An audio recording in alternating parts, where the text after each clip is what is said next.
چې فرض نه پونډې جوړي او د یجوز نه یفرضو جوړي. فرض د یجوز معنا کوي په فرض باندې چې دا فرض دی.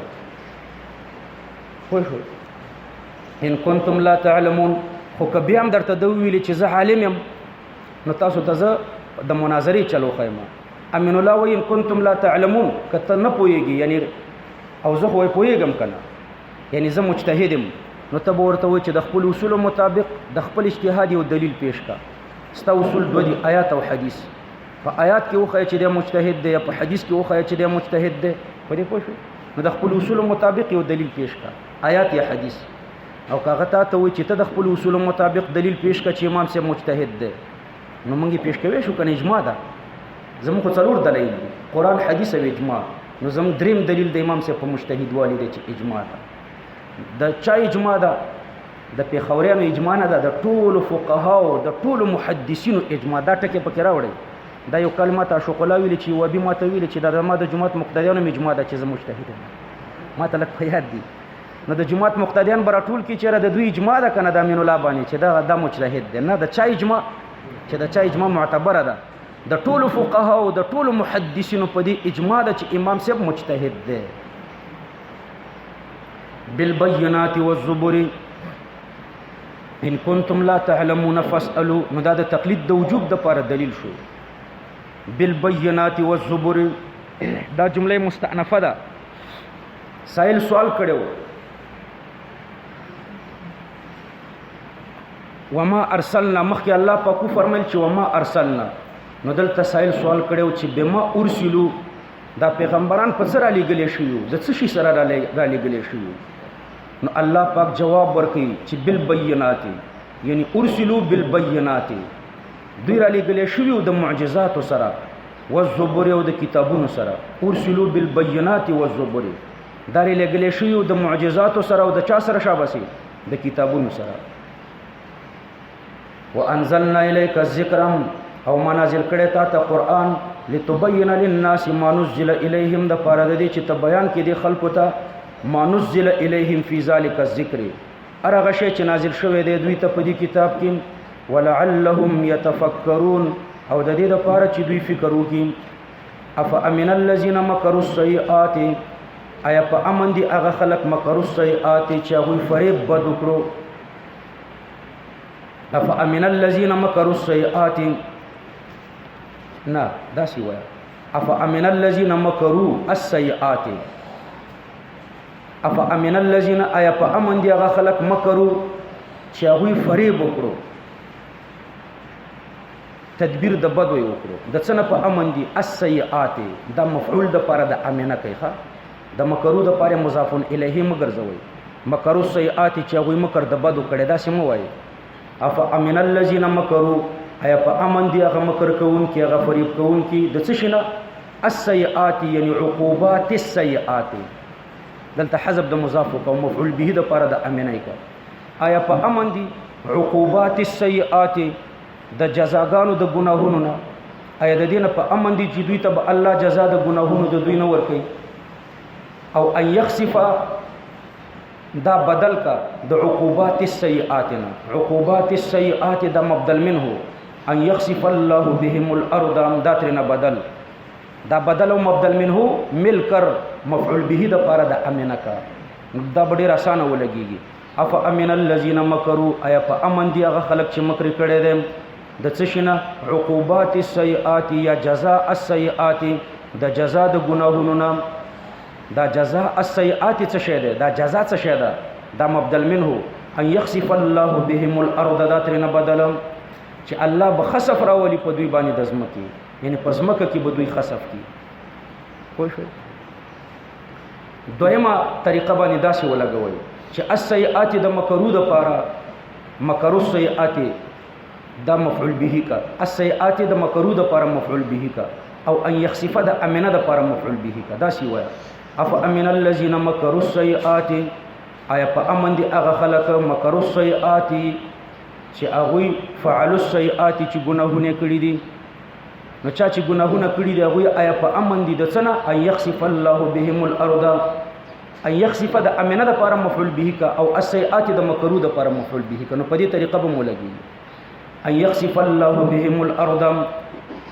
چې ډوب بکی الله پاک په دوی باندې زمکه، یعنی دوی په زمکه کې ډوب کی. اکثر مفسرین فرمایي چې دا د اهل مکه په باره کې نازل شو. دوی د پیغمبر علی السلام په خلاف غلط تدبیرونه جوړول او د پیغمبر علی السلام د صحابه په خلاف به تدبیرونه جوړول چې دوی د ایمان نه بند کړي. ان یخسف بهم الارض او یاتیهم العذاب، او آیا د دینه په امن دي چې راشي دوی ته عذاب من حيث لا يشعرون، د هغه طرف نه چې دوی نه پوهیږي، یعنی یو ناڅاپه په دوی باندې عذاب راشي لکه د بدر په جنگ کې. او یاخذهم، یاخذ کی دو ضمیر دی ګوره، یو ضمیر مرفوعه ده او دویم دا هم ضمیر منصوبه ده. دا ضمیر مرفوعه عذاب تراجه کا او دا هم ضمیر منصوبه د کافرانو تراجه کا. آیا په امن دي ان یاخذ العذاب عذابهم، آیا دوی په امن دي چې دا عذاب دوی راونی شي، دا عذاب دوی راونی شي. او یا د یاخذ ضمیر الله تراجه کا او هم ضمیر کفار تراجه کا چې راونی شي الله پاک دا کافرانو فی تقلبهم، یعنی فی حرکتهم، په ګرځېدو را ګرځېدو د دوی کې، یعنی مراد فی اسفارهم، چې د سفرونو په حالت کې الله پاک دوی راګیر کی او د سفر په حالت کې په دوی عذاب راولي. دویمه معنی ده او یاخذهم، او یونی شي د عذاب د کافرانو لره فی تقلبهم، یعنی فی حال تقلبهم علی الفراش یمینا و شمالا، په حالت د اوړېدو را اوړېدو د دوی کې په کټ کې خي طرف او چپ طرف ته. دا د عبد الله ابن عباس معنا ده، یعنی فی منامهم، چې په خوب کې راونی شي. فما هم بمعجزین، نو نه وي بیا دوی بمعجزین عاجزه کون کې الله لره په دنیا کې چې الله د دوی د گرفت نه عاجز شي. او یاخذهم علی تخوف، او یونی شي د عذاب دوی لرم علی تخوف، دا عذاب او یاخذهم او یونی شي دوی لره دا عذاب راونی شي دا کافران علی تخوف. علی تخوف په موضع د حال کې واقع شوی دی، د دې فاعل نه، د یاخذ د فاعل نه، د دې عذاب نه. حال دا چې دا عذاب علی تخوف، نو علی تخوف یعنی علی مخافه وحذر من الهلاك، دا عذاب به دوی راونی شي علی تخوف یعنی مع تخوف، سره د ویرې نه د هلاکت نه، یعنی دوی به د هلاکت نه ویریږي. په دې طریقه چې الله د دوی نه مخکې یو بل قوم تباه کړي یا داسې حالت را پیدا کړي چې د هغې حالت په وجه دوی وویریږي چې اوس الله پاک موږ رانیسي او په موږ باندې عذاب راولي. نو ګوره یاخذ ضمیر مرفوعه عذاب تراجع شو او هم ضمیر د کفارو تراجع شو. علی تخوف مې په موضع د حال کې کړو، نو د علی تخوف معنا داسې وکړه چې وهم متخوفون، حال دا چې دوی به ویریدلی وي، دوی به د عذاب نه ویریدلی وي، نو عذاب به دوی راونی شي. حال دا چې دوی به د عذاب نه ویریدلی وي، یعنی مخکې به مقدمات د عذاب وي، دوی به تیار د عذاب نه ویریدلی وي او بیا به په دوی عذاب راشي، نو عذاب به راونی شي. او بعض علما وایي دویمه معنا د تخوف درته ذکر کوم. دا تخوف وایي مأخوذ دی د تخوفته نه، تخوفته اذا انتقصته، نو یا براونی شي د عذاب علی تخوف سره د تنقص نه شیئا فشیئا، یعنی رو رو به الله د دوی مالونه د دوی نفسونه هلاکی او بیا به یقدم ور باندې عذاب راولي. فإن ربکم لرؤوف الرحیم، بشک استاسو رب چې دا ډیر شفقت کوونکی دی، خامخا ډیر شفقت کوونکی دی او ډیر مهربان دی. اولم يروا الى ما خلق الله من شيء، اولم يروا وبعاطفه د معطوف علیه ورته مقدر دی. نو تقدیر د عبارت دا دی چې امکر السیئات، آیا دوی تدبیر د بدو کوي، ولم يروا او دوی نه ګوري الى ما خلق الله، الى ما اغه اشیاء خلق الله چې الله پیدا کړی دي. دا ما خلق الله عبارت دی من شیء د اشیاءنا، نو د اشیاء ته نه ګوري. یتفیع ظلاله، یتفیع چې مایل کیږي، ظلاله سوری ددو عن الیمین د خي طرف نه، والشمائل او د چپو طرفونو نه، د غسو طرفونو نه مایل کیږي سوری د خي طرف نه، والشمائل او د چپو طرفونو نه. سجدا لله حال دا چې دوی په سجده دی الله ته وهم داخرون دا حال د ضمیر نه په ظلاله کې یتفیع ظلاله چې راځي د شی ته او جمع په اعتبار د معنا سره ده نو حال د مضاف الیه نه واقع شو دا مضاف الیه دا مضاف الیه د فاعل ده نو دا شی لکه جز د فاعل نه نو دا شی شو لکه حال چې د فاعل نه واقع شوی نو یتفیع ظلاله مایل کیږي سوري د دوی عن الیمین د خي طرف نام والشمائل او د چپو طرفونو نام سجدا لله حال دا چې دوی په سجدي الله ته وهم داخرون او دوی ذلیلین حال دا چې دوی ذلیلین حال دا چې د اشیاء څه شي ذلیلین ظلاله د هو ضمیر چې د شی ته راځي دا ذل حال ده حال دا چې د شی داخرون ذلیلین اوس اعتراض درته کوم ګوره هم داخرون مده چانه حال کړو ظلاله د دې مضاف الیه نه اول اعتراض دا دی چې د مضاف الیه نه خو حال نشي راتله نو جواب وګښه بس دا مضاف الیه د فاعل دی نو دا شو لکه جز د فاعل نو د فاعل نه خو حال راتلیش نو جز د فاعل نه واقع شو دویم اعتراض ظلاله هو ضمیر شی ته راځي دی شیخ مفرد دی وهم داخرون دا ضمیر خو د جمع دی دا دو ضمیر د جمع دی په دې حال کې نو مطابقت ناراضي په مابین د راجع او د مرجع کې نو تاسو ورته جواب ورکړئ چې دا شی په معنا کې جمع ده ځکه الت من شیء کې من د استغراق د پاره په معنا کې جمع وا په خبره خو پوه شو نو شی اگر چې په لفظ کې مفرد ده په معنا کې جمع ده نو هم داخرون مطابقت د راجع د مرجع سره په معنا کې راغی نو حال دا چې دوی ذلیل دي څوک ذلیل دي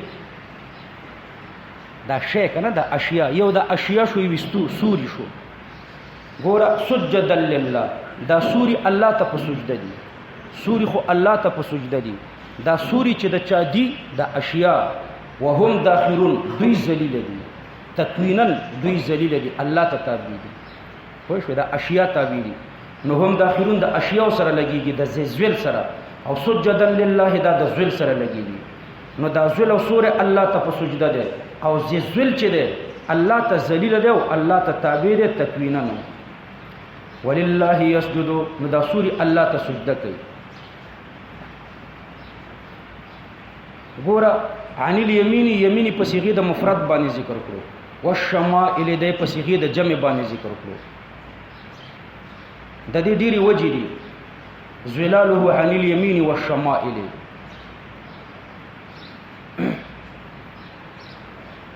یو وجه ورته ده چې ان العرب اذا ذکرت صيغتي جمع عربان چې کله دو صيغې د جمع ذکر کی دو صيغې د جمع څنګه په څنګه نو عبرت عن احداهما بلفظ الواحد نو د یو نه تعبیر په صيغې د مفرد باندې کوي وعن الاخر او د بل نه تعبیر بلفظ الجمع کوي نو دا د دوی عادت دی لکه جعل الظلمات والنور دو صيغې الله ذکر کړي ظلمات او نور نو د یو نه تعبیر په صيغه د جمع وشو د بل نه تعبیر په صيغه د مفرد وشو دا رنګ الله پاک فرمای ختم علی سمعه وابصاره نو دو صيغه د جمع دي نو یو اړي مفرد تا نو دلته دو صيغه د جمع په کار وي نو د عربانو د عادت او د دوی د ژبه مطابق یو الله په صيغه د مفرد ذکر کړو بلې په صيغه د جمع ذکر کړو دویمه وجه دا ده چې دا یمین دا اگر چې مفرد دی لفظا خو جمع د معنا نو دا معنا جمع ده او الشمائل چې دا لفظا او معنا جمع ده او درېمه توجیه ورته ده چې یمین مشرق وهي نقطه واحده یمین دا د مشرق په طرف باندې راځي خي طرف او شمائل چې دي دا هغه انحرافات او عبارت دي شمائل عباره عن الانحرافات الواقعه في تلك الاضلال نو یمین چې دا نقطه د مشرق ده د یمین نه مراد نقطه د مشرق ده مایل کیږي سوري عن الیمین د نقطې د مشرق نه والشمائل د شمائل نه هغه انحرافات مراد دي چې هغه په دې سورو کې راځي نو شمائل ډیر شو انحرافات ډیر دي او یمین نقطه فی المشرق په دې کې وحدت ده لدی وجنه دا په صيغه د مفرد ذکر شو شمائل په صيغه د جمع باندې ذکر شو او بل وجه دا چې غالب المعموره شمالي اکثر آبادی په شمال طرف کې ده نو چې په شمال طرف کې د سوري ډیر دي لدی وجنه الله پاک پسې کې د جمع باندې ذکر کوي ولله یسجدون د انسان سورې شاولی الله سے فرمای چې د غرمې په ټیم کې ولاړی لکه سړی چې ودرېږي سورې هم ولاړی او بیا لږ داسې حرکتو کې د مشرق طرف ته نو چې لږ حرکتو کې دا داسې شي لکه رکوع بیا چې لږ نور حرکتو کې دا داسې شي لکه سجده نو دا سورې قیام هم کوي رکوع هم کوي او الله پاک ته سجده هم کوي نو دا تکوینا د الله پاک متابعت کوي رکوع قیام او سجده الله پاک ته کوي ولله یسجد الله پاک ته سجده کوي ما فی السماوات و ما فی الارض یعنی ينقاد الله پاک ته تابعدار دي انقیاد ورته کوي د سجدې نه انقیاد مراد ده دا متعارف سجده نه د مراده ما فی السماوات و ما فی الارض ټول هغه مخلوقات چې په علویاتو کې دي او په سفلویاتو کې دي من دابتن دا منی بیانیه ده او دا من چې د منی بیانیه ده دا ما فی السماوات و ما فی الارض چې دي کائنات من دابتن دا عبارت دي من دابتن د خوځیدون کو نه د ځمکې په سر زیروح د ځمکې په سر خوځیدون کې والملائکه دا عطف دی په محل د دابتن دابتن محلا مرفوع دی ځکه خبر د مبتدا محذوفه دی نو والملائکه او ملائکم الله ته منقادری وهم لا یستكبرون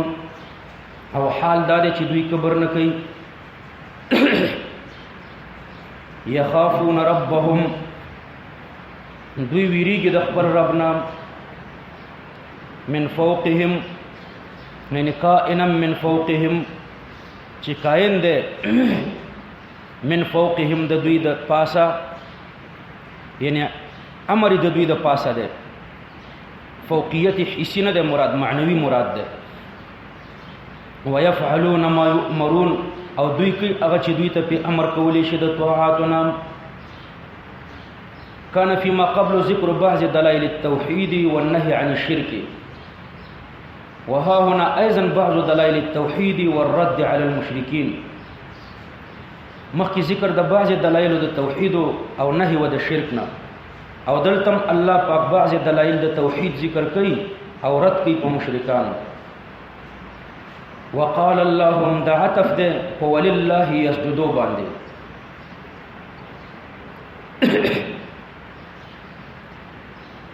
وقال الله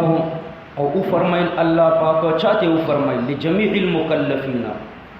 ټول مکلفین ته الله فرمایل لا تتخذوا الهين اثنين انما هو اله واحد فاياي فارهبون ټول مکلفین ته الله خطاب وکړو چې لا تتخذوا الهين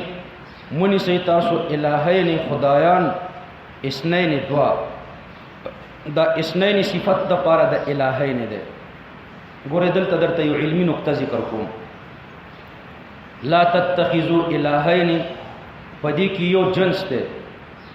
چې هغه مدلول د ماده د الهین ده د الهین ماده په جنس دلالت کوي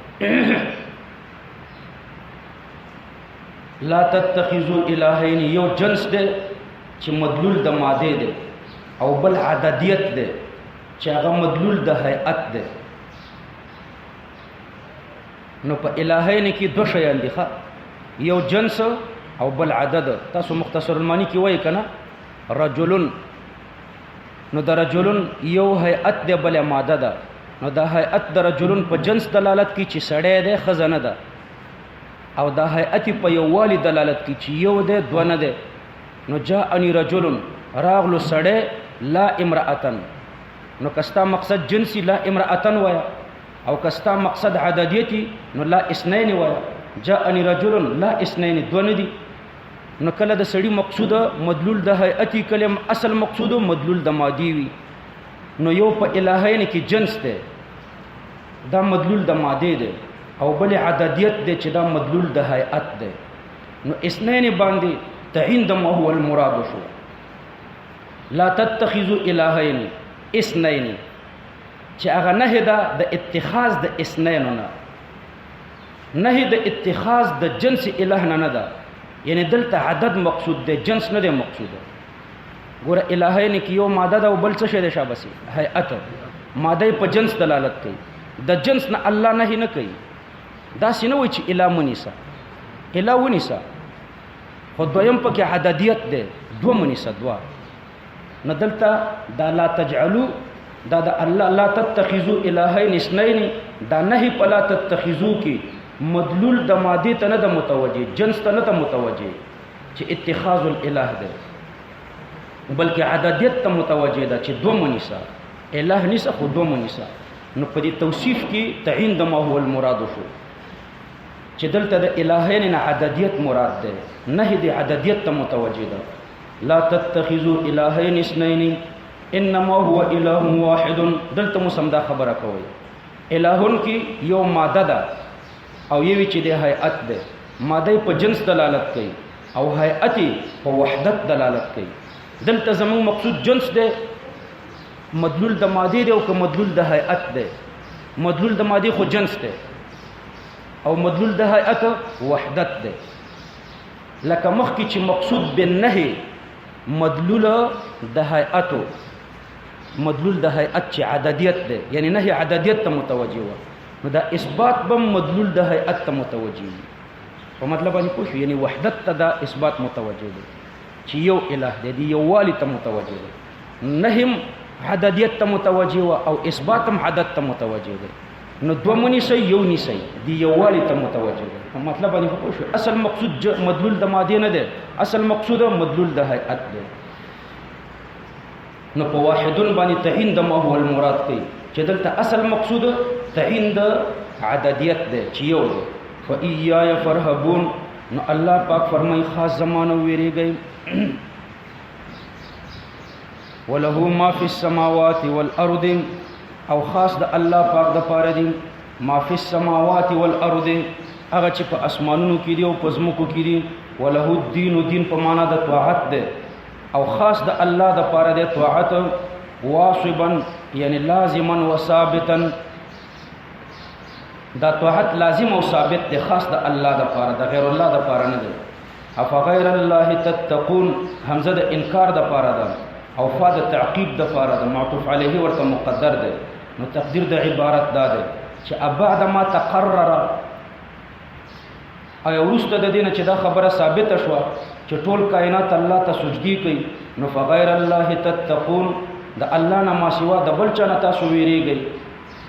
وما بكم من نعمة ما موصولة ده وما بكم من نعمة فمن الله ده من الله ده ورته خبر ده ما موصولة مبتدا ده وما بكم من نعمة وما بكم يعني ما ثبت بكم وما استقر بكم هغه چې پتا سو باندې مستقر شو او ثابت شو من نعمتين دا بیان د پاره د ماده چې هغه د الله نعمتونه دي فمن الله هغه د الله د طرف نه دي اوس کته دلته اعتراض وکي چې شرط خو سبب د پاره د جزای او دلته جزا سبب د پاره د شرط دی ځکه فمن الله یعنی دا کونه من الله دا سبب دی او بكم یعنی استقرار د نعمتونو په دې انسانانو دا ورته مسبب دی دا بكم ورته مسبب دی استقرار د نعمتونو په مخاطبینو باندې دا استقرار مسبب او من الله یعنی کونه من الله دا ورته سبب نو دلته خدا جزا سبب د پاره د شرط دی تاسو ورته جواب ورکړئ چې دلته اصل مقصود تذکیر دی خلق ته ور یادول دي نو ګوره وما بكم یعنی متصل بكم هغه چې تاسو پورې متصل شو من نعمت د نعمتونو فمن الله نو هغه د الله د طرف نه دي نو دا اتصال سبب د پاره د علم دی بکونه من الله دا من الله نه علم بکونه من الله مراد دی علم بکونه من الله نو دا اتصال د نعمتونو تر بندگانو پورې دا سبب او علم بکونه من الله دا ورته مسبب نو شرط سبب د پاره د جزاء ثم اذا مسكم الضر به چې کله ورسیږي تاسو ته تکلیف فإليه تجأرون تجأرون الجؤار في الاصل سياح الوحش د زناور आवाज ته جؤار وای بیا دا غینه را نقل شوی د مطلق رفع الصوت بالدعاء بیا تاسو په اوچتو اوازونو باندې دعاګانی کوي د الله ته ثم اذا كشف الضر عنكم به چې کله لري کی الله پاک دا تکلیف تاسو نام اذا فريق منكم ناس په وډل تاسو نه بربهم یشركون خپل رب سره دوی شرک کوي لیکفروا دا لام د عاقبت د پاره ده عاقبت پیدا شي لیکفروا دلته د یکفرون کفران د نعمت مراد ده لیکفروا بما آتیناهم عاقبت پیدا شي چې دوی به ناشکری وکړي کفران د نعمت به وکړي بما آتیناهم په هغه څه چې ما دوی ته ورکړیو من نعمت الکشف ما آتیناهم عبارت د نعمت الکشف نه ده ما در تلام د عاقبت د پاره کړوخه وجه دا ده چې دا لیکفروا بما آتیناهم دا علت نه ده د پاره د شرک اذا فریق منهم بربهم یشرکون نو دا معلول او لیکفروا دا ورته علت نه ده فانه لما لم ينتج شركهم غیر کفران النعمه خودمره دا چې د دوی د شرک نتیجه کفران د نعمت ده نو دا شو لکه دا چې ورته علت غایوي نو د عاقبت په منزله ورته شو نو لیکفروا بما آتیناهم د دوی د شرک نتیجه چې دا او عاقبت چې ده هغه کفران د نعمت ده بما په هغه نعمت الکشف آتیناهم چې ما دوی ته ورکړی دي فتمتعوا د امر د تهدید د پاره ده الله فرمایي تاسو نفع واخلئ فسوف تعلمون مفعول به ورته مقدر ده فسوف تعلمون عاقبت امرکم تاسو بزر دي چې پوه شئ په عاقبت د کار خپل ويجعلون لما لا يعلمون نصيبا ويجعلون دواب عاطفه ده معطوف عليه ورته مقدر کا دا شی وایا يفعلون ما يفعلون ويجعلون دوی کوي هغه چې کوي کم ګناهونه چې کوي هغه کوي ويجعلون لما لا يعلمون او دارنګي دوی ګرځوي لما هغه الها او د پاره لا يعلمون مفعول به ورته مقدر ده لا يعلمون احوالها چې دوی د هغه په حالاتو نه دي خبر نو دوی ګرځي لما د هغه بوتانو د پاره د هغه الها او باطله او د پاره لا يعلمون چې دا عبادت کوون کې د هغه په حالاتو نه پويږي او یا د لا يعلمون ضمیر د ما تراجه کا ويجعلون او دوی ګرځي لما هغه الها او باطله ولر چې بوتان دي لا يعلمون چې هغه بوتان په هیڅ نه پويږي نو دی بوتانو ته ګرځي نصيبا برخه مما رزقناهم د هغه څه چې ما دوی ته ورکړي دي نو دوی یو ډېرې د غنمو د بوت په نوم باندې جدا کوي تالله لتسالن فالله می دي قسم چې تاسو نه به تپوس کیږي دا سوال د لا علم نه دی چې دام تقلید شي دا سوال د توبېخ دی خامخا به تپوس کیږي تاسو نه خامخا په آخرت کې عما کنتم تفترون د هغه څه نه تفترون چې تاسو د ځان نه جوړول چې دا حقيقي خدایان دي ويجعلون لله البنات ويجعلون خاص کافرانو ته دا ضمیر راځي دي چې د خزاعه او د کنانه قبيله و دوی به ویل چې الملائکه بنات الله ملائکه د الله لورګانی دي او دوی استدلال بداسي کولو وای خلق خپل لور پټه ساتي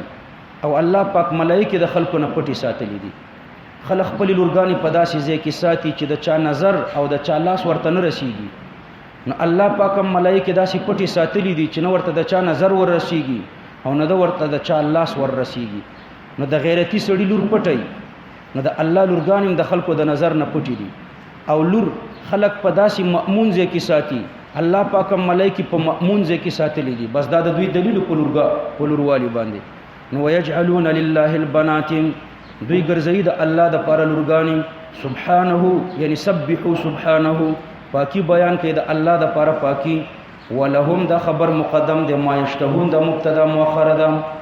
حال دا چې د دوی د پاره دی هغه چې د دوی زړه غواړي یعنی ځان ته لور پیغور غني او الله ته دومره غیر متناهی لورګانی ثابتوي و اذا بشر یعنی اخبر چې کله خبر ورکړي شي احدهم یو د دوی تم بالانثى یعنی بولادت الانثى په ولادت د لور دوی ته چې زیره ورکړي شي چې لور دی وشو ظل وجهه مسودا یعنی صار وجهه مسودا وګرځيږي مخ د تکتور وهو کظیم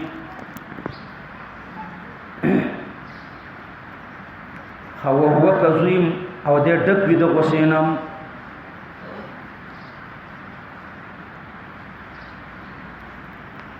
یتوارا من القوم اذا بشر نو اصل کې دلته استعاره تحکمیه ده بشرا د بشر اصل معنا د الاخبار بما يسر، خبر ورکول په داسې شی باندې چې تا خوشالي او د لور په پیدا کېدو خو دوی خفه کېده. نو دلته د بشرا نه معنا ما درته اخبر وکړو، یعنی مجاز می درته وکړو. الاخبار بما يسر د مقید او مطلق می درته مراد. وهو کظیم او دا ډک وي د غصې نه خزې ته چې ولې دی لور راوړه. یتوارا من القوم دې پټیږي د قوم نه، لوجه د ناخوښۍ من سوء ما بشر به، لوجه د ناخوښۍ د هغه شي چې خبر ورکړی شوی دی په هغې سره، من د سببیت دپاره دی. یتوارا من القوم دی د قوم نه پټیږي، من سوء سوء په معنا د ناخوښۍ او من د سببیت دپاره، یعنی لسببه د ناخوښۍ ما د هغه شي بشر به چې خبر ورکړی شوی دی په هغه سره. نو د دې نه تعبیر په ما باندې الله وکړو. ما بشر دا ما خو لور د ذوی العقل نه ده، خو د دې ظالمانو په زعم باندې دا په مرتبه د عقلاو کې نه وه. نو الله د دوی د زعم مطابق تعبیر په ما د دې لور نه وکړو. نو دې د خلکو نه ځان پټ پټ کوي. ایمسکه او دې به سوچ کوي چې آیا وی ساتي علی هون، ایمسکه علی هون دا جاری مجرور په موضع د حال کې د فاعل نه، او علا په معنا د معد. ایمسکه مع رضواه بهوان نفسه، ایوي ساتي سره د دینه چې د خپل ځان پسپک راضي شي. ام يدسه فی التراب، ام يدسه یعنی یخفیه، او که خخې کی په خاورو کې. الا ساء ما يحكمون، الله پاک فرمای خبردار ډیر بد دی هغه چې دوی کوم حکم کوي. للذین لا یؤمنون بالآخرة مثل السوء، د هغې خلکو دپاره چې ایمان په آخرت باندې نه لري. مثل السوء صفت بد دی، چې څوک په آخرت باندې ایمان نه لري د هغوی دپاره صفت بد دی. صفت بد څه شی دی؟ الاحتیاج الی الولد، دی بد صفت دی چې بچیو ته محتاج دي.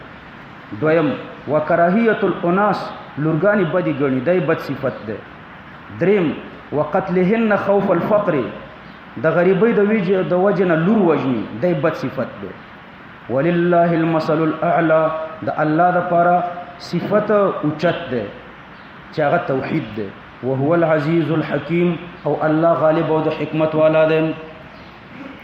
ولو یؤاخذ الله الناس بظلمهم، یؤاخذ باب د مفاعله دی په معنا د فعله، یعنی لو یأخذ الله الناس بظلمهم، که الله پاک انسانان په خپل ظلم رانیولې، نو یؤاخذو مفاعله په معنا د فعله دی. او یؤاخذو داسې چلو کا، مجاز پکې جوړ کا، د دواړو طرفینو نه اخذ راوړه. عبد یأخذ حق الله بمعصیته، انسان د الله حق راخلی او الله د دنه د په عذاب رانیسی. انسان الله رانیسی په خپل حق کې، او الله پاک بنده رانیسی په عذاب باندې. نو ولو یؤاخذ الله الناس الظالمین مطلقا، کچرته الله پاک رانیولې ظالمان مطلقا، بظلمهم یعنی بکفرهم، په سبب د کفر د دوی. نو ما ترک علیها من دابت، نه به وی پرېخې علیها، ها ضمیر ځمکې ته راجع دی چې الناس پې دلالت کوي. نو نه به وی پرېخې په دې ځمکه، من دابت یو خوځېدونکی د ځمکې په سر،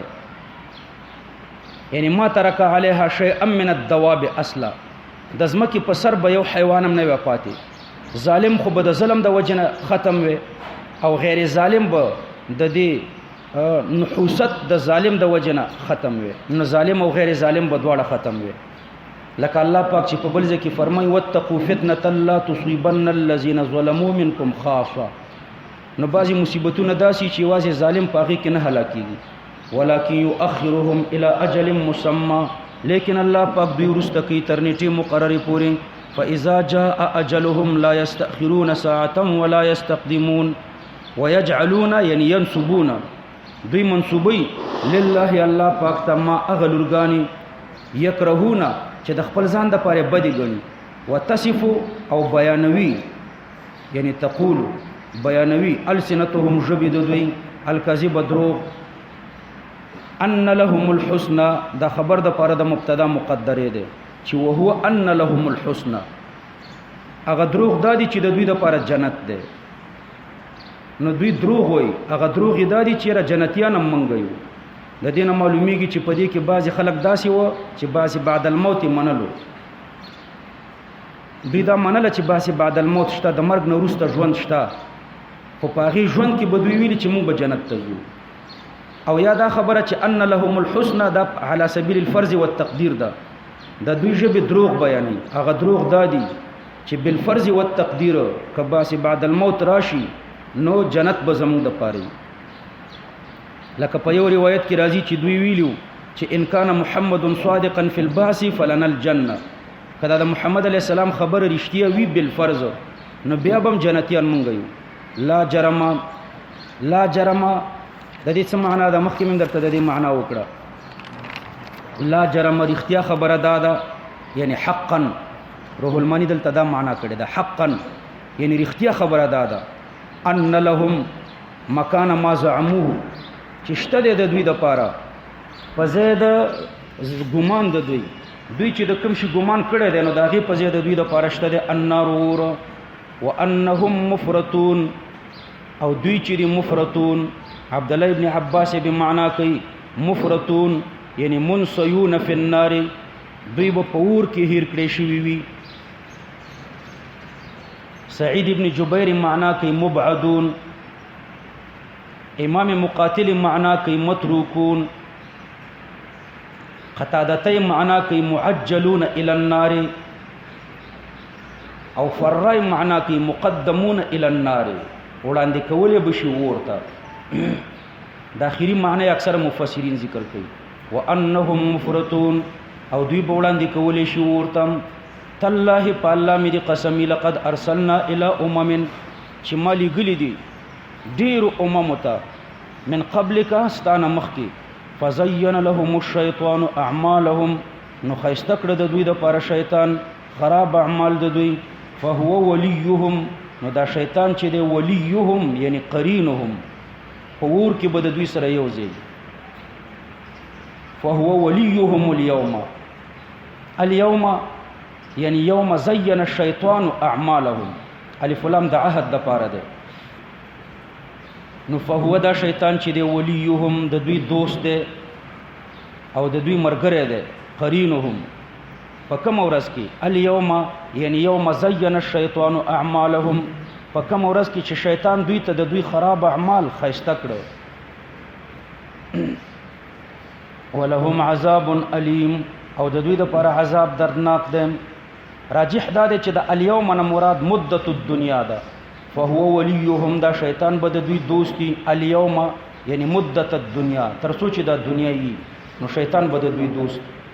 او چې دنیا ختمه شوه بیا به د دوی او د شیطان په مابین کې دشمنی شروع شي ولهم عذاب علیم او د دوی دپاره شته دی عذاب دردناک په قیامت کې وما انزلنا علیک الکتاب او ما نه دی نازل کړی په تا باندې کتاب لعلة من العلل الا لتبین مگر د دې لپاره مې نازل کړی دی چې ظاهر کړي ته لهم د دوی لپاره الذي یعنی البعث الذي هغه بعث بعد الموت اختلفوا فيه چې دوی پکې اختلاف کړی دی نو لتبین دا مفعول له دی نو لعلة من العلل مفعول له مې درته مقدر کړو استثناء مې مفرغه کړه ځکه په جانب د مستثنا کې مفعول له ذکر شوی نو په جانب د مستثنا منه کې مې درته مفعول له مقدر کړو چې لعلة من العلل الا لتبین لهم لیکن په دې اوس اعتراض راځي صرف چې لتبین دا مفعول له دی نو فاعل د فعل او د مفعول له یو نشو فاعل د فعل او د مفعول له یو نه دی انزلنا د دې فاعل الله دی او لتبین د دې فاعل څوک دی محمد رسول الله صلی الله علیه وسلم دی نو فاعل د فعل او د مفعول له یو نه دی نو پروا نه لري کنه مفعول له چې منسوبي نو فاعل د فعل او د مفعول له یو وي نو الا لتبین لهم الذي یعنی البعث الذي د دې د پاره چې تظاهر کې دوی ته الذي یعنی البعث الذي هغه بعث بعد الموت اختلفوا فيه وهدن دا بل مفعول له دې د پاره د انزلنا ما نازل کړه پتا باندې دا کتاب هدن د پاره د هدایت ورحمتن او د پاره د رحمت لقوم يعلمون لقوم يؤمنون د هغه قوم د پاره چې هغه ایمان راوړي والله انزل من السماء ماء الله غزاد دې چې راوري د ورېځې نه اوبه په شکل د باران فاحیا به الارض بعد موتها نو تازه کوي ور باندې ځمکه وروسته د وچوالي نه نو مجاز لغوي مراد ده استعاره بالتبعیه ده تازه کوي ور باندې ځمکه وروسته د وچوالي نه ان فی ذلک بشک پدی احیا کې لآیه خامخا غټ دلیل ده په باسی بعد الموت لقوم يسمعون د هغه قوم د پاره يسمعون سماع عرفي مراده ده چې قبلی چې دا دلیل قبلی دا دلیل اوري او سوچ پکې کوي نو چې وچ ازمکه تازه کیږي نو مړیم داسې راژوندې کیږي وان لکم فی الانعام لعبرة الله پاک فرمای بشک استاسو د پاره په دې څارویو کې لعبرة په دې کې استاسو د پاره عبرت ده بشک استاسو د پاره په دې څارویو کې لعبرة عبرت ده لعبرة یعنی معبرا یو پل ده يعبر به من الجهل الى العلم د دې پل په وجه باندې سړی د جهل نه علم طرف ته اوړي اصل د عبرت معنا د العبور من محل الى اخر د یو ځای نه بل ځای ته تیریدل د عبرت اصل معنا د عبور تیریدل نو په دې څارویو کې عبرت دی یعنی تیریدل دی د جهل نه علم ته په معنا خو پښه عبرت څه معنا تیریدل عبور صحیح شو تیریدل نو دا څارویم چې ده دا تیریدل دی یعنی په څارویو کې سړی د جهل نه علم طرف ته تیریږي او دا تنوین د تعظیم د پاره ده یعنی ډیر غټ تیریدل دی چې سړی په کې سوچو کې ډیر لوی دلیل دی د پاره د تیریدلو د جهل نه علم ته نسقیکم دا جمله مستأنفه ده په استئناف بیانی لکه سائل چې سوال کړي چې کیف العبرت فیها پدې کې به څه عبرتي پدې څارویو کې الله پاک فرمایي چې عبرت پکې دا ده چې نسقیکم منګه سکو پتاسو مما من د تبعیض د پاره ده د بعض هغه شودو د بعض هغه څنا فی بطونه هی ضمیر انعام متراجع ده انعام اسم جمع ده نو تذکیر او افراد دای په اعتبار د لفظ جایز ده او تانیث او جمعیت په اعتبار د معنا جایز ده نو نسقیکم مسکو پتا سو باندې مما یعنی بعض ما فی بطونه بعض د هغه شیانو نه فی بطونه چې په ګیډو د انعامو کې پراته دي من بین فرسن دا متعلق تر نسقیکم پورې ده مونږه پتا سو سکو من بین فرسن په مابین د لری کې فرس خوشیانو ته وي ودمن او په مابین د وینې کې نو په مابین د خوشیانو او د وینې کې پتا سو باندې سکو څه شی در باندې سکو لبنن د مفعول ثانی د پاره د نسقی کوم ده شودي پي در باندې سکو خالصا چې دا خالصي پي وي سائغا تیریدون کې دي للشاربین د پاره د سکو کو نګورا دلته یو سودا ده بل صفرا ده او بل زیادت المائیه ده بل وینه ده ډیر شیان دي پکې تو حال دا توره یو پکې توره ده او بل پکې صفرا او بل پکې مسانه ده بل پکې وینه ده په دې رګونو کې د دې ټولو په منځ کې الله سپینې شودي رو باسي لبنا خالصا سائغا للشاربين ومن ثمرات النخيل پدې کې دوه احتمال دي یا د نسقیکم پورې تعلق ورکا نسقیکم من ثمرات النخيل او یا د تتخذون پورې تعلق ورکا تتخذون من ثمرات النخيل نو که د نسقیکم پورې تعلق ورکای نو ثمرات النخيل نه به مخکې حذف د مضاف کوي عصویر ثمرات النخيل نسقيكم پتا سو باندې مسکو څه شدر باندې سکو من عصویر ثمرات النخيل د اغي جوس د میوه د خرماونه والاعناب او د انګورونم دا خو د نسقيكم پورې تعلق ورکړي او کله تتخذون پورې تعلق ورکړي د دې ورسته تتخذون تاسو نسی من ثمرات النخيل د میوه د خرماونه والاعناب او د انګورونه د دې ورسته تتخذون پورې تعلق ورکړي تتخذون منه سکرن تاسو نسی جوړوي د دینه سکرن نشکون کی شراب سکرن نشکون کی شراب چې هغه بد شي ورزقا حسنا او خرزق نو د دینه تاسو خرزق هم جوړوي نو په دغه وخت کې شراب او حرام نه و خو تنبیه په حرمت ورکړی شو چې دا سکرن رزق حسن نه دی او د دې په مقابل کې چې کوم شی ذکر شو دا رزق حسن دی چې شراب نه یا رزق حسن دی نو تتخذون تاسو جوړوي منه د دې ثمرات النخيل نه سکرن نشکون کی شراب چې دا بد شی دی ورزقا حسنا او خرزق رزق حسن سرکده یا خرماوی دی یا ممیز دی نو دا رزق حسن هم ترې نه جوړوي ان فی ذلک لآیه بشک پدې کې خامخا لوی دلیل دی د الله په توحید لقوم یعقلون د هغه قوم د پاره چې هغه عقل لري واوحى ربك الى النخل واوحى د دې څلور معناګانې دي عام معنی چې مفسرین ذکر کوي اوحى په معنا د الهمه سره ګرځي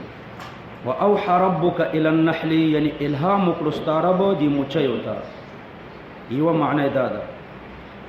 او دویم معنی دا القا فی روعها د دوی پزلونو کې و خبره ورواچوله القا فی روعها د دوی پزلونو کې و خبره ورواچوله دریم معنی وکړي واوحى ربك الى النحل یعنی علمها بوجه لا يعلمه الا اللطيف الخبير تعلیم ورکړو الله دې موچي وتا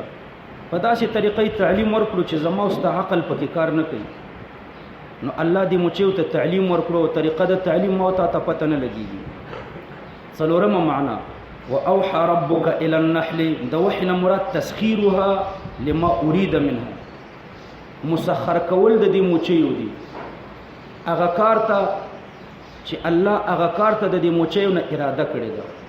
نو حقیقت د وحی می درته مراد نکړو وجه دا چې وحی عقلاو ته کیږي او بیا په عقلاو کې پیغمبر ته کیږي او موچي چې دي نه عقلا دي او نه پیغمبران دي لدی وجه نه دلته می دا څلور تعویلات درته وکړو ها نو الله پاک څلور معناګانې می درته ذکر کړی یو معنی شو الهام دویمه معنی شو القاء القا فی روعها دریمه معنی شو تعلیم په داسې طریقه چې یو الله ته پته ده څلورمه معنی د تسخیر الله پاک دا موچه مسخر کړي هغه شی ته مسخر کړي د کوم شي اراده چې الله پاک کړي و د دین الله تعبیر په وحی باندې ولې وکړو وحی په عقلاو ته کیږي او بیا په عقلاو کې پیغمبر ته کیږي وجه دا ده چې دا موچه چې دي داسې کارونه کوي چې عقلا ورته حیران دي لکه وحی ته چې عقلا حیران دي عام عقلا نو دا د موچي افعال تم عقلا حیران دي ګوره کور مسدس جوړي پرکار ور سره نه یو پکې بادشاہي هغه په جسم کې غټي عیسود نوميږي نو قسمه قسم حکومت هغه په خپل ما تحت باندې چلی نو کارونه داسې دي لکه د عقلا او سزاګانی لري محکمې لري ان اتخذي من الجبال بيوتا الله پاک الهام وکړو دې موچي وتم ان اتخذي چې تاسو جوړ کړئ من الجبال من د تبعیض د پاره د بعضی د غرونو نه بیوتن ځان ته کورونه په غرونو کې ځان ته جالي جوړ کړئ ومن الشجر دلته من د تبعیض د پاره د او بعضی د ونو نه دم ځان ته کورونه کوي ومما يعرشون دان تم من د تبعیض د پاره د ومما يعرشون او بعضی د هغه شیانو نه يعرشون یعنی يعرشه الناس یعنی يرفعه چې خلک اوچتای لکه څپره نو په دې کې ځان ته جالي جوړ کړي ثم کلی د امر تکوینی د تشریعی نه ده به خوري من كل الثمرات یعنی من جميع الثمرات د ټولو میوونه فصل کی نو تاسو زئی سبول ربک نو تاسو زئی سبول ربک پلارو درب تاسو یعنی طرقه سبحانه د الله لاري چې هغه تاسو کورونو تراغلي دي تاسو چې کله خوراک په سلال شي واپس در تلار معلومه ده نو هغه لاري د رب دی او تاسو ته معلومي دي ذللن دا حال ده داسې لاري ذللن یعنی مذللتن یعنی سهلها الله تعالی چې الله پاک اسانه کړی دی درته اسانه پکې ځای راځي یخرج من بطونها روزی د دوی د ګېډو نه شرابن عسل دسکاک شی مختلف الوانه حال دا چې مختلف دي رنگونه یخرج من بطونها نه د دوی د ګېډو نه روزي یعنی من افواهها د ګېډې نه د خولې په لاره روزي افواهها من ادبارها د دوی خوله شا طرف دی مختلف الوانه فيه شفاء للناس پدې کې شفا ده للناس د پاره د انسانانو خلطن و خالصا حکیمان د بل شي سره ګډي او کزان ته خورم پدې کې شفا ده بنفسه مرته شفا ده لکه د امراض بلغمیه او د پاره خالصا او خلطن مرته شفا ده قلما معجون لا يكون فيه عسل د حکیمانو یو معجون داسې پیدا کیږي چې باغې کې شات نه ان فی ذلک لآیه الله پاک فرمایي چې بشکه پدې کې خامخا غټ دلیل د قدرت او د توحید د الله دی لقوم یتفکرون د هغه قوم د پاره چې هغه فکر کوي د الله په دې دلایلو کې چې فکر کوي والله خلقکم الله غزاد دې چې تاسو پیدا کړی ثم يتوفاكم بیا الله پاک تاسو وفات کوي ومنكم من يرد الى ارذل العمر او بعضی پتا سو کې داسې دي چې هغه ورګرځي الى ارذل العمر خوار ژوند ته ژوند خوارش قطاده تاسو فرمایي چې دا نوی کلنی زندگی دا چې سړی نوی کالو ته ورسیږي نو د ژوند خوارش بعضی علما او یا کلنی ته خوار ژوند وایي بعضی 95 کلنی ته خوار ژوند وایي صحیح دا چې دې کې د خلکو مزاجونه مختلف دي بعضی سل کلنی ته ورسیږي ژوند خوار نه بیا هم صحتمند دي او بعضی شپېته کلنی کې داسې چې د حرکت نه وغورځيږي نو د خلکو مزاجونه مختلف دي نو بعضی پتا سو کې داسې دي چې هغه ورګرځي خوار ژوند تم لکه لام د ضرورت او د عاقبت د پاره ده او کای چې د مصدریه ده والفعل منصوب بها نو عاقبت بيدای لکه لا يعلم نو عاقبت بيدای کای لا يعلم چونه پوهیږي بعد علم ورسته د علمنا پزوانه کې شیئا په هیڅ شي پزوانه کې په هر شي پوهیدو او اوس به په هیڅ شي نه پوهیږي نو د دینه معلومیږي چې یاره دا د ذاتی صفات نه و دا علم دا عارضی صفات او الله ترنه واپس واخیسته نو لام د عاقبت د پاره د عاقبت بيدای ان الله علیم قدیر والله فضل بعضكم على بعض في الرزق الله دا سي ذات دي چې فضیلت درکړي ده بعض استاد ته په بعض نور باندې پریزق کې د چا رزق ډیر دی د چا کم دی فمن الذين ما نافيدا ندي هغه خلق فضلوا چې هغه بهتر کړي شوی دي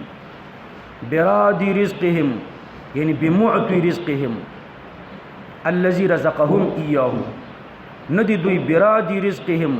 ورګرزون کې د خپل رزق یعنی بمعطي رزقهم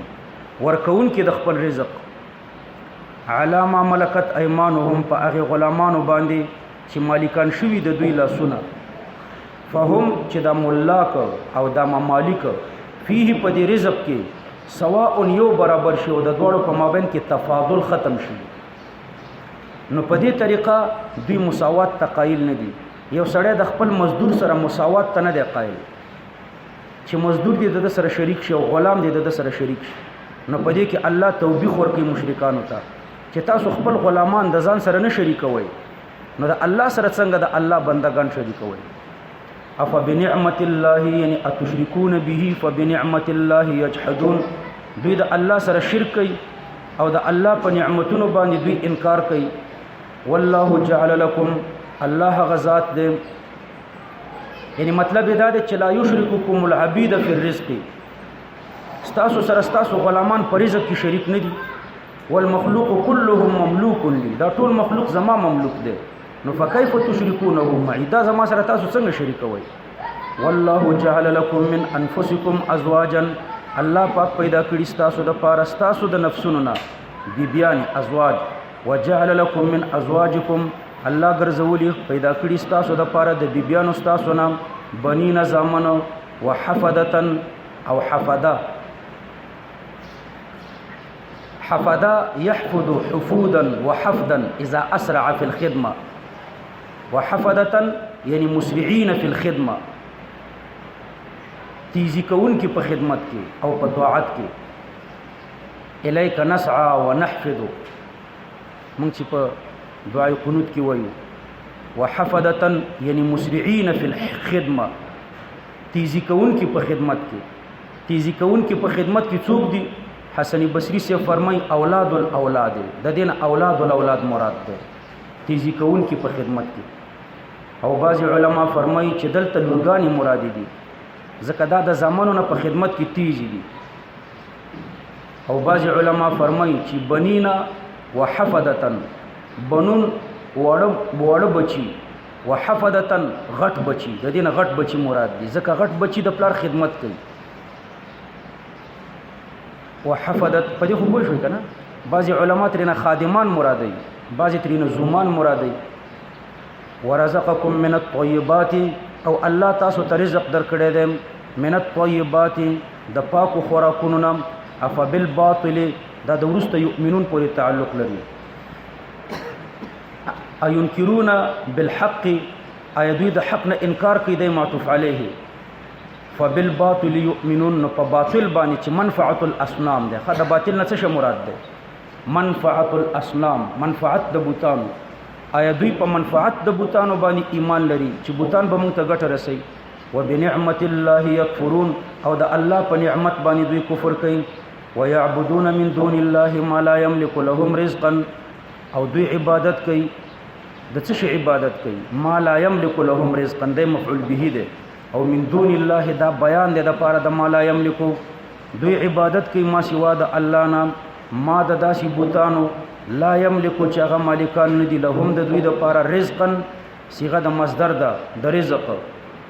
من السماوات والارض دا صفت د پاره د رزقن ده دا رزق کائن ده من السماوات والارض د اسمانونو نه او د زمکه نه شیئا دا مفعول د پاره د رزقن ده لا یملک لهم رزقا شیئا د رزق د یوشي دا شیئا منصوب شو د رزقن د پاره مفعول به شو او رزقن دا منصوب ده صيغه د مصدر ده د یملکو د پاره مفعول به ده لا یملک رزقا شیئا چې هغه مالکان ندي د ورکولو د یوشي دویم اسانه معنا ده دینه ده ويعبدون من دون الله ما لا يملك چې هغه مالکان ندي لهم د دوی د پاره رزقا په معنا د مرزوقا سره کا چې دوی مالکان ندي د بوتان د دې عبادت کوونکو د پاره رزقا یعنی مرزوقا د مرزوق ها دا مرزوقا مبدل منه شیئا ترنا بدل هغه مرزوق څه شی دی شیئا هغه یو شی دی او دا شی چې دی من السماوات والارض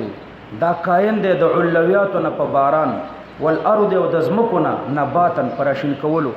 ولا یستطيعون او دوی طاقت هم نه لري چې د دې مالکان شي فلا تضربوا یعنی لا تجعلوا تاسو مگر زوی د الله د پاره الامثال مثالنا یعنی الاکفاء الله سره کف او سیال مگر زوی ان الله يعلم بشک الله خبر دې خپويږي وانتم لا تعلمون او تاسو چې نه پويږئ ضرب الله مثلا مبدل منه ده عبدا داترنا بدل ده بیان الله پاک مثال عبدا چې مریوي مرای یعنی مملوک مأذون یا مکاتب نه مأذون او مکاتب نه ده خالی مرای ده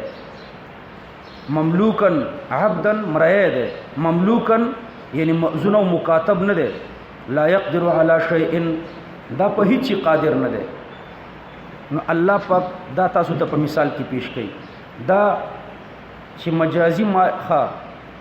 لا يقدر على شيء ومن رزقناه یو خدای غلام دی د دې په مقابل کې یو بل سړی دی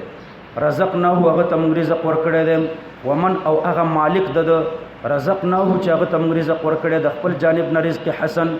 فهو ينفق منه نو دې نفقه کوي د خپل رزق نه په دې مملوک سرا په پټ او جهرا په ښکارا مراد رن عموم الانفاق ده په هر وخت کې ده په خپل غلام نفقه کوي نو هل یستویان ایا دا یو برابر دي هل یستوون یستویان ونه ویلې مکان من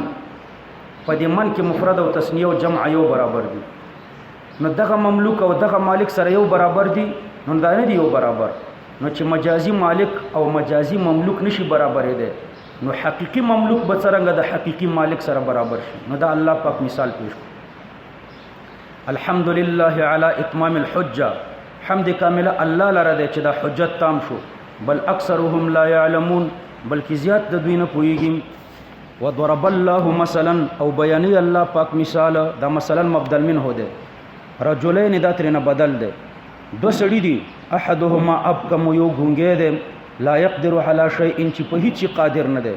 وهو کل او دا پیټه ده علی مولاه په خپل مولا باندې اينما يوجهه هر طرف ته چې متوجي کی لا ياتي بخير دا دغه طرف نه د خیر نه راوړي هل يستوي هو اي برابر ده دا غلام چې بالکل ګونګې ده او خیر پکې بالکل نه ومن يأمر بالعدل او هغه څوک چې امر کوي په عدل باندې وهو على صراط مستقيم او دا په خپل باندې په صراط مستقيم باندې وي نو دام الله پاک مثال د بوت ذکر کوي دا بوت د داسې غلام حیثیت لري چې نه غږېدې شي نه څه اورېدې شي نه د ځان نه څه تکلیف لري کولی شي بلکې ته به د هغه خدمت کوي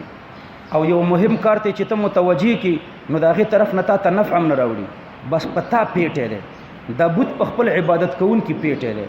نو دا د رب العالمین سره څنګه برابر دی چې هغه رب العالمین یأمر بالعدل وهو على صراط مستقیم ولله غیب السماوات اضافت په اعتبار د تعلق سره ده ولله غیب السماوات د دې غیب تعلق د علویات او د سفلویات سره ده غیب د علویات او غیب د سفلویات نو د اضافت د غیب د السماوات والارض ته په اعتبار د تعلق ده او دا تعلق یا تعلق الوقوع حالا او مآلا او باعتبار الغیبه عن اهلها غیب السماوات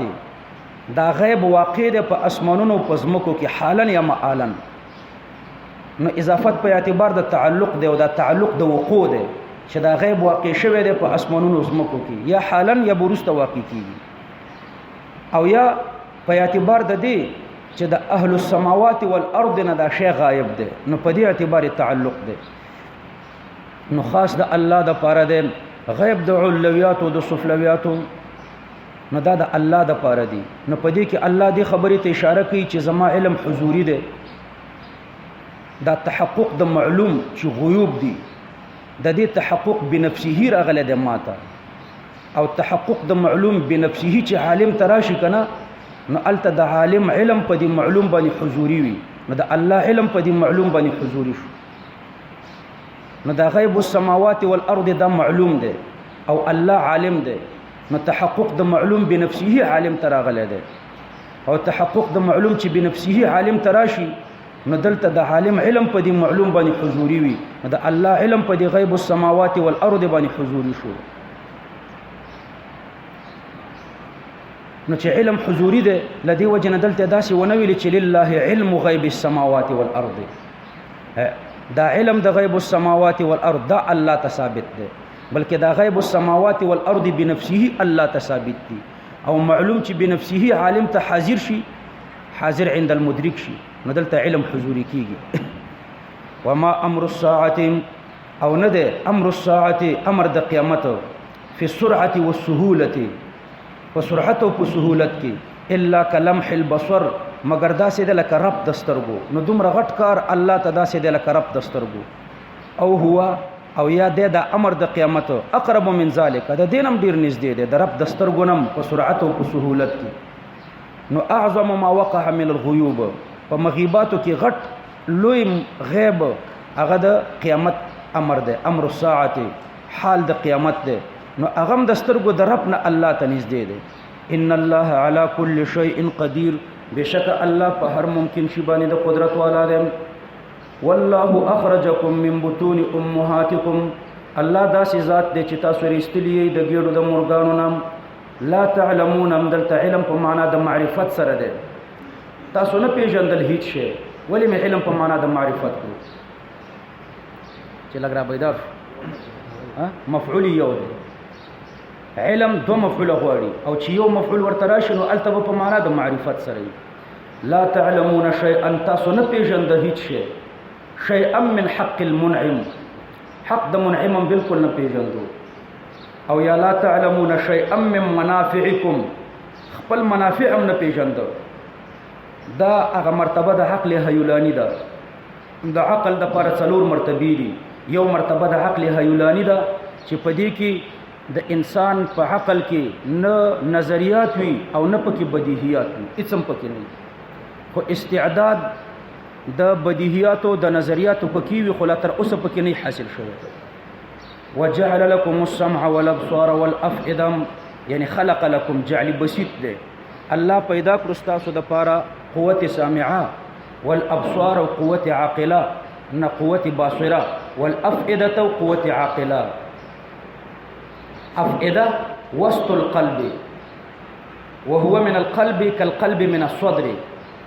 یو صدر دی بل قلب دی بل وسط القلب دی. دی وسط القلب ته فؤاد وای، دې ځکه قوت عاقله. لعلكم تشکرون، د دې لپاره چې تاسو د الله شکر ادا کړئ. الم يروا الى الطير، ایا دوی نه ګوري مرغانو ته، مسخرات چې دا تابع دي، فی جو السما، په هوا د اسمان کې. اشاره الى ان طيرانها ليس بمقتضى طبعها، په دې کې الله دې خبرې ته اشاره کوي چې دا د مرغانو هلوتل په هوا کې دا په مقتضا د طبیعت د دې مرغانو سره نه دي. ځکه مرغه غوښه ده او غوښه کې ثقل وي او اسقال به طبعها زمکه تر غورځيږي او دا زمکه تنره غورځيږي، نو دا په مقتضا د طبیعت په هوا کې نه ده، بلکې دا د الله قدرت دی چې په هوا کې حصار ده. کعب الاحبار فرمایي ان الطير ترفع في الهواء 12 میلا، 12 میله په هوا کې مرغه برتلی شي، ولا ترفع فوق هذا، او د 12 میلو نه بره بیا نور نشي الوتلی، تر 12 میلو پورې دی په هوا کې برتلی شي، او دا په مقتضا د طبیعت نه ځي، ځکه دا خو ثقیل شی دی، ثقیل پکار دی چې په ځمکه راغورځېدلی وي. فی جو السما، په هوا د اسمان کې تر 12 میلو پورې. ما یمسکهن من السقوط، نه راټینګي دا مرغان د راغورځېدو نه، الا الله، مگر الله یې راټینګي. ان فی ذلک، بشکا په دې تسخیر کې، لآیات، لوی دلایل د خامخا، ډیر دلایل او غټ دلایل د قدرت دي او د توحید دي. لقوم یؤمنون، دا قوم د پاره چې ایمان راوړي. والله جعل لكم من بيوتكم سكنا، والله الله پاک چې د جعل لكم یعنی خلق لكم، الله پیدا کړی ستاسو د پاره من بيوتكم د کورونو ستاسو نه، سکنن یعنی مسکنن تسکنونه، زید اوسېدلو چې تاسو پکې اوسېږئ. التي من الحجر والمدر، چې هغه د کانو خښتو او خټو نه، نو دا زید اوسېدو دی. وجعل لكم من جلود الانعام بيوتا، او الله پیدا کړی ستاسو د پاره د څرمنو د څارویو نه، من جلود الانعام، د څرمنو د څارویو نه، بيوتا کوټې، یعنی الخيام والقباب، خیمه او ګمبتې. تستخفونها، سین د وجدان د پاره ده، یعنی تجدونها خفیفا، تاسو مومئ دا دویم قسم کوټې سپکې د یو ځای نه بل ځای ته باروئ. یوم ظعنکم یعنی یوم رحلتکم فی سفرکم، په هغه ورځ د سفر ستاسو کې تاسو ته دا خیمې سپکې ښکاري، بس د یو ځای نه بار کوي بل ځای ته. و یوم اقامتکم، او په ورځ د اړولو ستاسو په دې راځای کې، یعنی فی بلدکم، نو التم تاسو ته سپکې. ومن اصوافها، او د وړیو د ګډانو نه، و اوبارها، او د وړیو د اوښانو نه، اوبار د اوښ ویښتو ته وایي، اصواف د میږو د پسونو د ګډانو ویښتو ته وایي، و اشعارها د چیلیو د وضو ویښتو. نو د دې نه اساساً سامان دی، د دې نه تاسو نور سامانونه جوړوئ، لکه کوټونه او مختلف قسم لباسونه. ومتاعا الی حین، او دا نفع ده تر یو وخته پورې، وهو انقضاء المده، چې هغه د مودې تېرېدل دي. والله جعل لكم، الله پاک چې پیدا کړی ستاسو د پاره، مما خلقه دا هغه شیانو نه چې الله پیدا کړی دي، یعنی من غیر صنع لكم، ستاسو د صنع د پاره پکې دخل نشته. الله پیدا کړی دي ظلالن سوري، لکه وریز ونی غرونه، دا سوري درته الله پیدا کړي. وجعل لكم من الجبال، او الله پیدا کړی تاسو ته د غرونو نه اکنانا، یعنی مواضع تسكنون فيه، زید اوسېدو. وجعل لكم سرابیلا، او الله پیدا کړی تاسو ته قمیصونه تقیکم الحر، چې غساتی تاسو الحر، یعنی وکذل برد، معطوف حذف ده، غساتی تاسو د ګرمۍ نه او دارنګ د یخنۍ نه. وسرابیل، او څنور قمیصونه دي تقیکم هغه تاسو ساتي بأسکم، یعنی ازیا بأسکم، د ضرر د جنگونو نه، لکه صغری. کذالک، یعنی مثل ذلك الاتمام للنعمه فی الماضی، لکه داسې اتمام النعمت چې په ماضی کې وشو، نو یتم نعمته فی المستقبل، په استقبال کې خپل نعمتونه په تاسو باندې تامي. لعلکم تسلمون، د دې لپاره چې تاسو الله ته غاړه کېدئ. فان تولوا، یعنی فان دمتم علی التولی، انداموا علی التولی، کچرته دوی په مخ اړولو باندې همیشواله وکړو، دا تفعول د تکلف د پاره ده. په دې کې الله دې خبرې ته اشاره کوي چې دا فطرت، دا داعی ایمان ته ده، د فطرت په تقاضا پکار ده چې خلکو ایمان راوړي وي. دا د ایمان نه راوړل دا د تکلف خبره ده، او ایمان به تکلف خبر ده، ځکه ایمان مقتضا د طبیعت او د فطرت ده. فان تولوا، نو جزای حسب ده، لا يضرك، تا ته ضرر نشي رسوله. فانما عليك البلاغ المبين، بشک پتا باندې رسول دي ښکارم. يعرفون نعمت الله، دوی پیژني د الله نعمت. ثم ينكرونها، بیا منکریږي د دې نعمت نه. نو د الله نعمت پیژني او بیا ترې نه منکریږي. په څه طریقه منکریږي؟ انکارها عدم عبادت منعمها، انکار دا دی چې د منعم عبادت ونه کوي. نو د الله نعمت پیژني چې دا سترګې، غوږونه، لاسونه، پښې درته الله را کړي دي. خو ثم ينكرونها، یعنی ثم لا يعبدون منعمها، بیا دوی عبادت نه کوي د منعم د دې نعمتونو. دا د امام مجاهد سے معنا ده.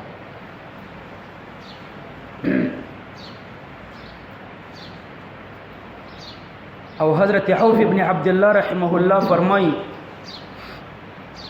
چې انکارهم ان یقول الرجل، د انکار مقصد دا ده لکه د عام خلک چې وایي چې لولا فلان اصابني کذا وکذا. د الله نعمتونه د خپل پیژني، ډوړې درته الله درکې، لاسونه او سترګې او غوږونه الله درکړي دي. ثم ينكرونها، بیا د دې نعمتونو نه ته منکرېږي. څنګه منکرېږي؟ خلقو ته منسوبه. کدا فلان کې سړی نه وي نو زه به د ولګي نه مړم، کدا فلان ډاکټر نه وي نو زه به د بیماری نه مړم، کدا فلان کې محتمم صاحب نه وي نو ما ته بډوډې نه ورا رسیدلې، نو کدا فلانې نه وي نو دا بنو، که فلانې نه وي نو دا بنو. نعمتونه الله درکې او ته منسوبوي خلقو ته، نو دا د الله د نعمتونو نه انکار دی. او بعض علما فرمایي چې د انکار معنی دا ده، يعرفون نعمت الله، دوی پیژني د الله نعمت چې الله درته نعمت درکړی دی. ثم ينكرونها، بهترینه انکار کوي. انکار داسې کوي چې وای ورثناها من آبائنا، دا خو د پلار او د نیکه نه ماته په میراث پاتې دي، موږ خاندانی خانان یو. نو الله شکریه نه ادا کوي او وای چې خاندانی خانان یو، پلار او نیکه نه راته په میراث دا دومره ډیر زیات جایداد پاتې دی. او بعض علماء معنا داسې کوي، يعرفون نعمت الله فی العسره، چې کله د سختۍ ټیم پې راشي نو بیا په دې ټیم کې پوه شي چې دا خو د الله نعمتونه وسره نه واخیسته. ثم ينكرونها فی الرخاء، بیا چې خوشحالي ور باندې راشي او پراخي ور باندې راشي نو بیا ترې نه منکریږي. ينكرونها فی الرخاء. بل معنی دا ده، يعرفون نعمت الله بقلوبهم، پزړه کې خو پوهېږي چې دا د الله نعمتونه دي، درته الله را کړي دي. ثم ينكرونها بافعالهم واقوالهم، دا قول او فعل داسې وي لکه دې چې ترې نه منکري. واکثرهم الكافرون، او زیات د دوی چې دي کافران دي. مخکې دلایل د توحید او دلته الله پاک بیان د بعث بعد الموت او ابطال د شرک ذکر کوي. ويوم نبعث من كل امه شهيدا یاد کا هغه وخت چې موږ برا پورته کو د هر امتنا شهیدن یو شاهد او هو نبیهم چې هغه به د دوی پیغمبري هر پیغمبر به خپل امت شاهدي ثم لا يؤذن للذين كفروا بیا به اجازت نه کیږي کافرانو ته په عذر کې ولا هم يستعتبون او نه به د دوی نه طلب د استرزاء کولی شي دا لفظي معنی زده کې بیا په مطلب پوهیږو ولا هم يستعتبون نه به د دوی نه طلب د استرزاء کولی شي طلب د طلب د رضا یعنی دوی ته به الله به د دوی نه طلب نه کوي چې تاسو طلب د رضا وکړئ یو طلب د الله شو بل طلب د رضا د دوی شو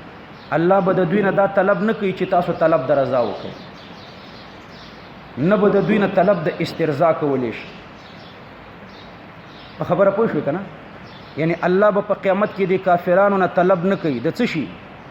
چې کافرانو ته الله وایي چې ای کافرانو تاسو طلب د رضا د الله وکړئ نو دا طلب به ترېنه الله نه کوي نو طلب د رضا به ترېنه نه کېږي پوه شوې نه به د دوی نه طلب د استرزاء کولی شي روح المانی دلته اسانه معنا لیکلي په عربی کې که کوئ لا يطلب منهم أن يزيلوا عتب ربهم بالتوبة أو العمل الصالح لا يطلب منهم الله بد دوی نه دا طلب نه کوي ان يزيلوا چې دوی دي زائل کی عتب ربهم غصد رب بالتوبة أو العمل الصالح فتوبه یا په عمل صالح دا د روح المانی معنا ده او دا دویمه د شیخ الهند سے معنا ده امدا د روح المانی عربي عبارت پښتو او اردو تاړولې ده روح المانی دا سی ویلي دي لا يطلب منهم د دوی نه به الله طلب نه کوي ان يزيلوا عتب ربهم چې دوی دي زایل کې غصه دربو همدا استرزاء ده کنه الله به د دوی نه طلب د استرزاء نه کوي چې عتب ربهم زایل کې همدا استرزاء ده نو د دوی نه به طلب د استرزاء نه کیږي په توبه یا په عمل صالح یعنی په آخرت کې به دوی ته نه د توبې مطالبه ترې نه کیږي نه به د عمل صالح مطالبه ترې نه کیږي واذا رأى الذين ظلموا العذاب چې کله وګوري هغه کسان چې ظالمان دي عذاب وګوري فلا يخفف عنهم نو د دوی نه به دا عذاب نسبه کیږي چې کوم عذاب مقرر دی فلا يخفف عنهم ولا هم ينظرون او نه به دوی ته مهلت ورکولی شي واذا رأى الذين اشركوا چې کله وګوري هغه خلک چې اشرکو چې شرک کړي دي شرکاءهم او چې کله وګوري هغه خلک چې شرک کړي دي او خپل شرکا وګوري نو قالوا طمعا في توزيع العذاب هغوی به بیا وایي په توزیع د عذاب کې به طمع لري چې د عذاب تقسیم شي نیم عذاب په ما باندې پاتې شي او نیم زما مطبوع ته ورشي نو دوی به وایي چې ربنا یعنی یا ربنا هؤلاء شرکاؤنا دا چې دي دا زموږ شرکا دي الذين كنا ندعو من دونك هغه شرکا چې موږ برا بلل او د دوی نه به کومک غوښتو ما سوا دستانه فالقوا یعنی شرکاؤهم شرکا به واچي وړاندې بکی الیهم القول د تابعین ته د متبوعین به د تابعین ته وایي چې انکم لکاذبون بشک تاسو دروغ وایي لانکم عبدتم اهواءکم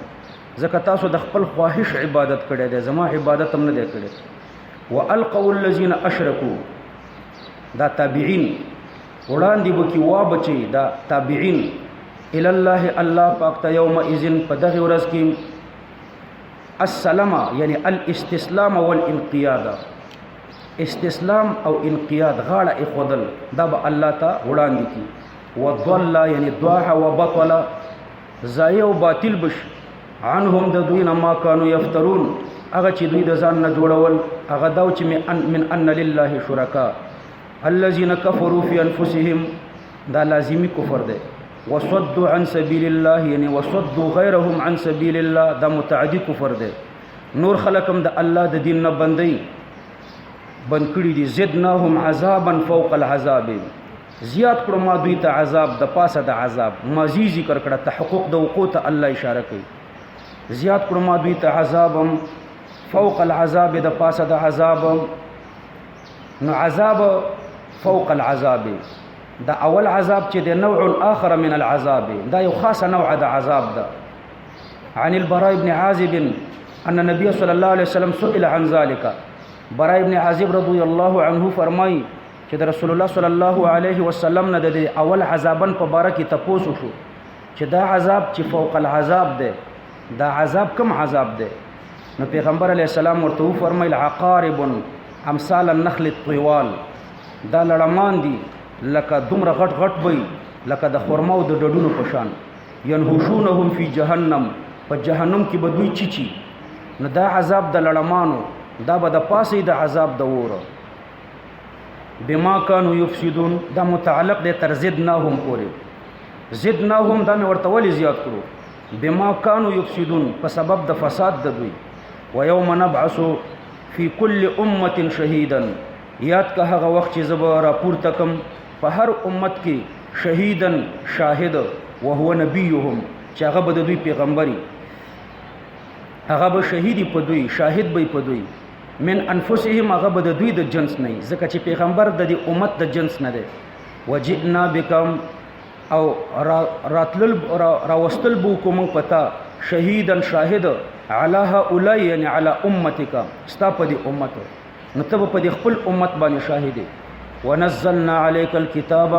او ما نازل کړه پتا باندې قران تبیانا لكل شیء، چې دا بیان د هر شي د پاره د من ضرورت الدین، ټول ضرورت د دین پکې دي. وهدن او ما نازل کړه په دې پتا باندې کتاب، حال دا چې دا هدایت ده. ورحمتا او حال دا چې دا رحمت ده. وبشرا او دا زیره ده للمسلمین د پاره د مسلمانانو. تفریق کوي ولس میټه دې څه